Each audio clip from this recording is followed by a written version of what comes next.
इस इदारे का काम क्या होगा? तो पहला मसला आया कि हम अपने घर में, अपने मोहल्ले में, अपने टोले में, अपने खित्ते में शरीयत मुस्तफा की हिफाजत कैसे करेंगे? वाह! इसलिए कि अदालतों में बैठ लोग खंजर पर धार लगाए बैठे हैं कत्ल करने के जी। तब हुआ कि इसका पहला काम होगा दारुल कज़ा। बेशक, और से सुनिएगा, बेशक मौलाना फजल साहब, पहला काम दारुल कज़ा जी। अब सवाल यह उठता है कि ये दारुल कज़ा है। आजकल काजियों की नामजदगी और नियुक्तियां रोज हो रही जी जी। गर्चे उन्हें यह पता नहीं कि काजी का मनसब क्या है। बेशक सन 1968 में जबेदार शरिया की बुनियाद सिवान में पड़ी जी। उस दौर में उस दौर का वो मर्द आहे, उस दौर में उस दौर की वो ना हिलने वाली दीवार जी। उस दौर में उस दौर का वो इल्म का, फजल का, तकवे का, शऊर का, आगही का, इश्क का वो तेवर जिसे पूरी दुनिया हजरत शाह मौलाना रहमतुल्लाह अलैह के नाम से जाती। जब भी मेरे उस्ताद गिरामी जी पटना तशरीफ ले जाते या जौनपुर शरीफ जाते या बनारस से वापसी होती, ये उनका बड़कपना होता, ये उनका बड़कपना होता। मौलाना नूर आलम को कहते थे, बलिया तुमको खबर कर जी। अगर मैंने ये कि मैं खुद लेने आ रहा हूँ, मैं स्टेशन पे, मुझको ट्रेन का सिर्फ ट्रेन का नाम बताओ, तो हमारे उस्ताद गिरामी कहते थे वो पता नहीं कहाँ कहाँ काम में होगा, सिर्फ खबर कर जी जी। बेशक गाड़ी पहुंचती थी, कभी मैं हाजिर नहीं हूं तो गाड़ी पहुंचती। उस दौर में मेरे भाई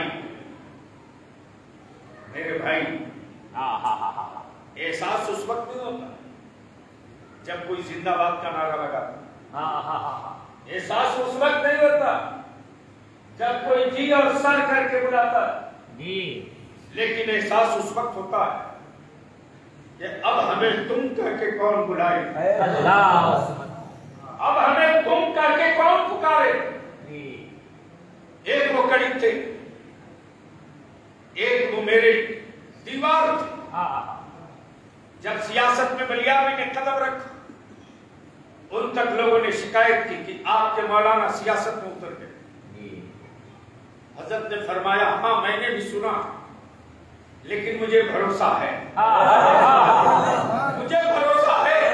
जिंदाबाद, सियासत में लोग बदलते हैं, जिंदाबाद, हमें भरोसा है उसकी तरबियत पर। बेशक वो तो नहीं बदलेगा, लेकिन सियासत को जरूर बदलेगा। नारे तकबीर, नारे रिसालत। मेरे अजीज, आज मुरीदीन मुतक़द्दीन है, मुतवस्सिलीन, एहसास है मेरा पीर चला गया, मेरे पीर का साया मुझसे उठ गया। मौलाना फैज को एहसास, डॉक्टर फैज को एहसास है, अब्बू का साया उठ गया। माफ कीजिए, माफ कीजिएगा, यही तारीख का असली सच है। इंसान कभी औलादों की विरासत होता है, इंसान कभी खानदान की प्रॉपर्टी होता है जी। और जब रब की रज़ा के लिए नबी के इश्क़ में मनाजिल और मनासिब तय कर लेता है जी, तो वो खानदान की विरासत और प्रॉपर्टी नहीं रह जाता है, हर ईमान वाले की प्रॉपर्टी बन जाएगा, हर ईमान वाले की अमानत बन जाया करता है। हज़रत शाह मजमूल बहरीन उन दिनों जामिया फैजुल उलूम जमशेदपुर में शेखुल हदीस, शेखुल हदीस। और आप हज़रात के सामने एक और हकीकत से मैं पर्दा उठाऊं जी। 99% लोग जानते हैं रईसुल कलम अल्लामा अरशदुल कादरी का नाम जी। 99% जी, बल्कि 99.5 नहीं, 125 कहें तो भी सही जी।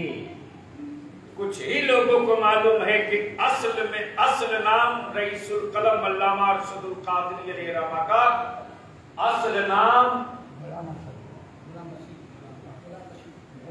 अब्दुल रशीद जी।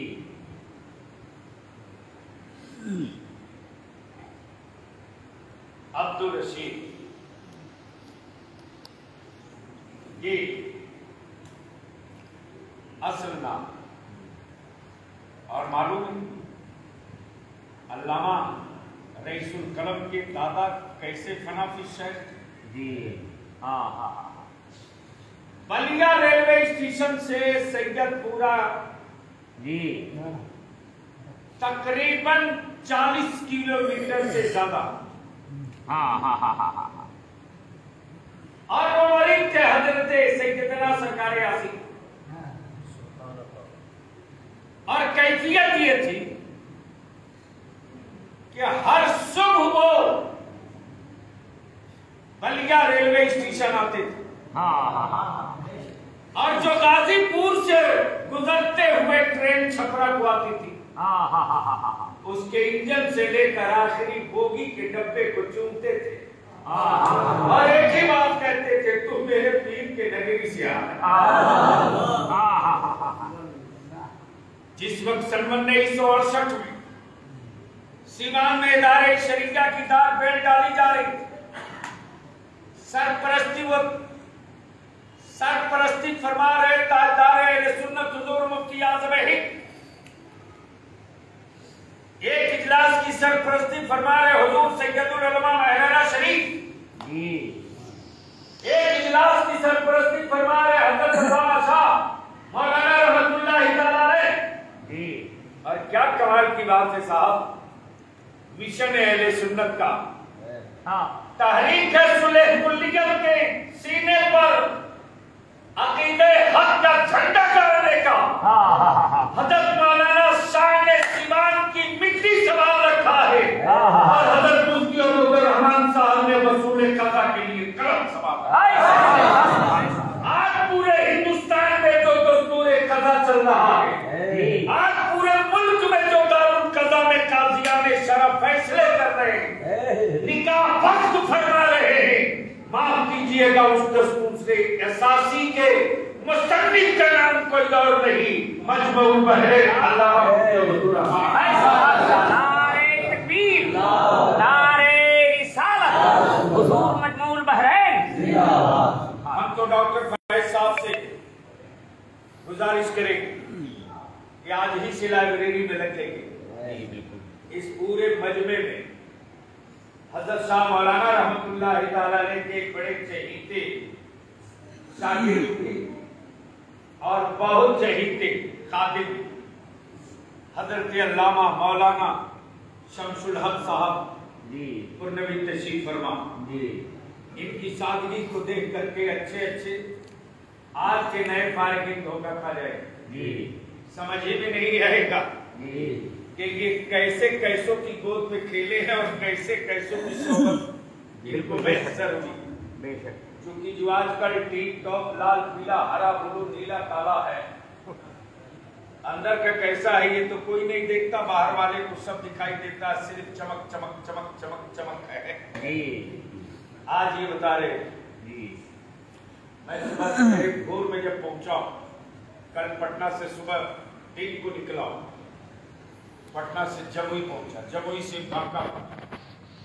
बांका में कल मगरिब बाद इदारे शरीया की जो तहरीक चल रही है, तहरीक बेदारी, उसकी नशिस्त जी।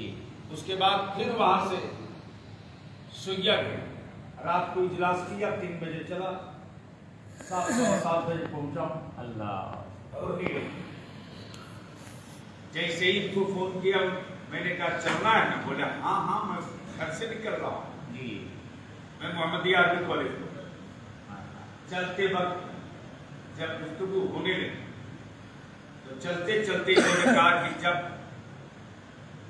गैर मुकल्लिदीन ने एक पंफलेट छाप कर चैलेंज की, और पंफलेट किस नाम से छापा था? अजमेर और कलियर जी की जियारत माज़ल्ला सुम्मा माज़ल्ला,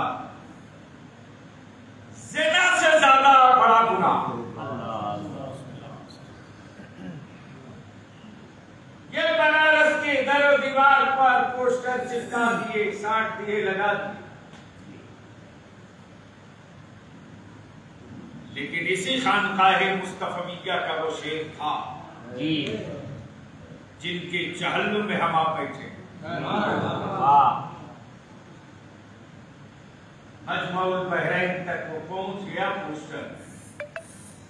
पोस्टर से पोस्टर का क्या पोस्टमार्टम करके जवाब दिया कि दोबारा फिर गैर मुकल्लिदों ने सर उठाने की हिम्मत नहीं की।